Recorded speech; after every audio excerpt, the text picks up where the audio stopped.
Vendredi dernier contre Bastia, Stevie Riga a fêté sa deuxième cape avec l'équipe professionnelle d'Angers.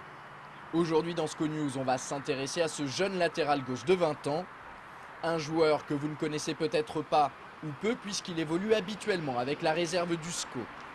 Pourtant, souvenez-vous, il y a un peu moins d'un an, Stevie honorait sa première titularisation sous le maillot angevin contre Romorantin pour le 8e tour de Coupe de France. C'était le 12 décembre dernier et il avait rendu une copie propre dans son couloir. Malheureusement, Stevie avait ensuite raté son pénalty lors de la séance de tir au but, finalement remportée par les joueurs de Sologne. Cruel, mais constructif. Ça reste plutôt un bon souvenir. Bon, c'est clair que ce penalty, on peut pas l'oublier. Mais ça m'a donné confiance et voilà, ça m'a montré que le travail paye et que voilà, il fallait continuer à bosser, quoi, tout simplement. Depuis ce fameux match, Stevie n'a plus disputé la moindre rencontre officielle avec les pros. Aucun lien de cause à effet avec son pénalty loupé, mais plutôt avec la concurrence accrue à son poste. Alors il a continué à travailler, en silence, et 329 jours exactement après ses grands débuts sous les ordres de Jean-Louis Garcia, ses efforts ont de nouveau été récompensés puisqu'il a débuté contre la formation corse. Rien d'étonnant pour Stéphane Moulin, son entraîneur en CFA2.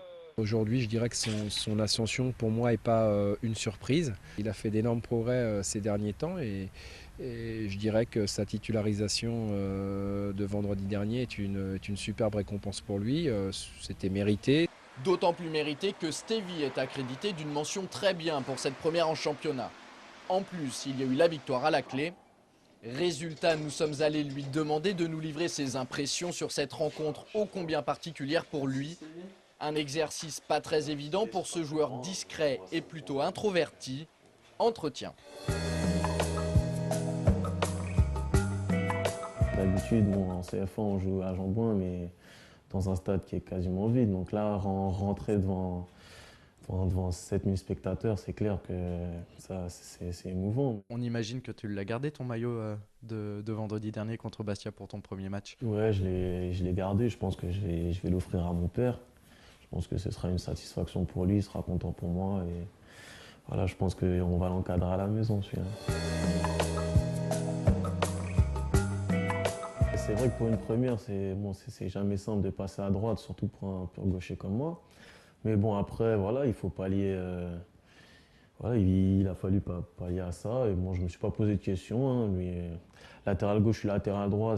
Voilà, il faut savoir se placer de la même façon. Donc ça n'a pas vraiment changé pour moi. Le seul fait, c'est que voilà, pour me décaler sur mon pied droit, ça a été plus difficile. J'ai essayé d'être plus agressif, aller au duel. Bon, après, voilà, j'ai peut-être pas pu apporter offensivement comme je l'aurais voulu. Mais bon, tout d'abord, j'ai voulu bien défendre.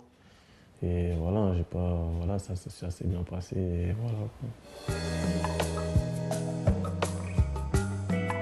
Tout simplement une bonne fin de saison, tout simplement. Et puis avoir une bonne surprise à la fin de l'année, hein, si Dieu veut, comme j'ai toujours, quoi. Ce serait quoi cette bonne surprise? Ça serait un contrat pro à la clé de cette saison, hein, c'est clair. C'est l'objectif que je me suis fixé personnel et j'espère pouvoir l'atteindre à la fin de la saison, quoi. Ok, bah merci Stevie, c'est tout ce qu'on te souhaite en tout cas. Merci beaucoup. Je vous remercie aussi.